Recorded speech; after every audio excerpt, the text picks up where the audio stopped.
नमस्कार, स्वागत है आपका न्यूज रूम पोस्ट में। मैं हूं आपके साथ रोशनी सिंह।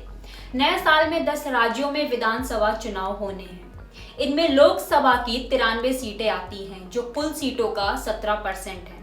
इनके अलावा सुप्रीम कोर्ट में 8 ऐसी याचिकाओं पर फैसला आना है जिनका डायरेक्ट या इनडायरेक्ट असर 2024 के लोकसभा चुनाव पर हो सकता है। जम्मू कश्मीर में आर्टिकल 370 हटने के बाद पहली बार विधानसभा चुनाव होने को है। यहाँ के नतीजों से केंद्र की तरफ से आर्टिकल 370 हटाने के फैसले को सही या गलत साबित करने की राय बनेगी। जम्मू कश्मीर के मौसम को देखते हुए वहां विधानसभा चुनाव अगली साल गर्मी में ही कराए जाने का आसार है। 2023 में देश के 10 राज्यों में विधानसभा चुनाव होने हैं। इनमें राजस्थान, मध्य प्रदेश, छत्तीसगढ़, कर्नाटक और तेलंगाना जैसे बड़े राज्य शामिल हैं। वहीं पूर्वोत्तर के त्रिपुरा, मेघालय, नागालैंड और मिजोरम में भी इसी साल चुनाव होंगे।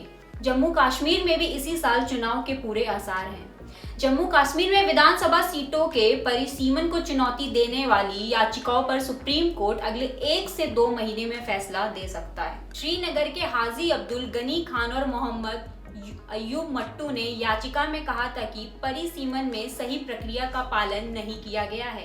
इधर केंद्र सरकार, जम्मू कश्मीर प्रशासन और चुनाव आयोग ने इन आरोपों को गलत बताया था।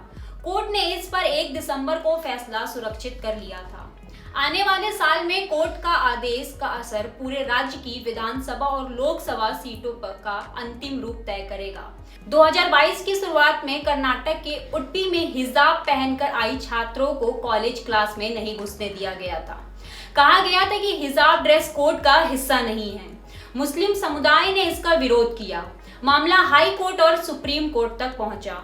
कर्नाटक हाई कोर्ट ने कॉलेजों में हिजाब बैन के राज्य सरकार के फैसले को सही बताया, लेकिन सुप्रीम कोर्ट ने इस पर मतभेद किए। सुप्रीम कोर्ट के जस्टिस हेमंत गुप्ता ने यह केस 9 जजों के बड़ी बेंच के पास भेजने की राय दी थी। कोर्ट आने वाले साल में इस पर फैसला सुना सकता है। इस फैसले से देश भर के मुस्लिम समुदाय की परंपराओं पर भी असर की बात कही जा रही है। प्लेस ऑफ वर्शिप एक्ट में बदलाव की बात करें तो ज्ञानवापी, मथुरा, ताजमहल, कुतुब मीनार को लेकर विवाद जारी है। अब विवादित प्लेस ऑफ वर्शिप एक्ट 1991 के खिलाफ भाजपा नेता सुब्रमण्यम स्वामी ने सुप्रीम कोर्ट में एक और याचिका दाखिल की है। स्वामी ने कहा है कि उन्होंने पूरे एक्ट को चुनौती नहीं दी है, बल्कि केवल 2 मंदिरों को इसके दायरे से बाहर रखने की मांग की है।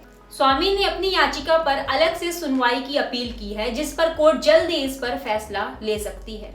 एक्ट में बदलाव पर अदालत के फैसले से देश में मंदिर मस्जिद विवाद पर नई बहस शुरू हो सकती है। केंद्र सरकार ने आर्थिक रूप से कमजोर वर्ग को दाखिले और नौकरियों में 10% आरक्षण EWS कोटे का प्रावधान किया है। तमिलनाडु की सत्ता में काबिज द्रविड़ मुनेत्र करजन ने सुप्रीम कोर्ट में रिव्यू पिटीशन दाखिल कर कहा है कि इस आधार पर जिन्होंने रिजर्वेशन दिया जा रहा है वे कभी सोशल इनजस्टिस का शिकार नहीं हुए।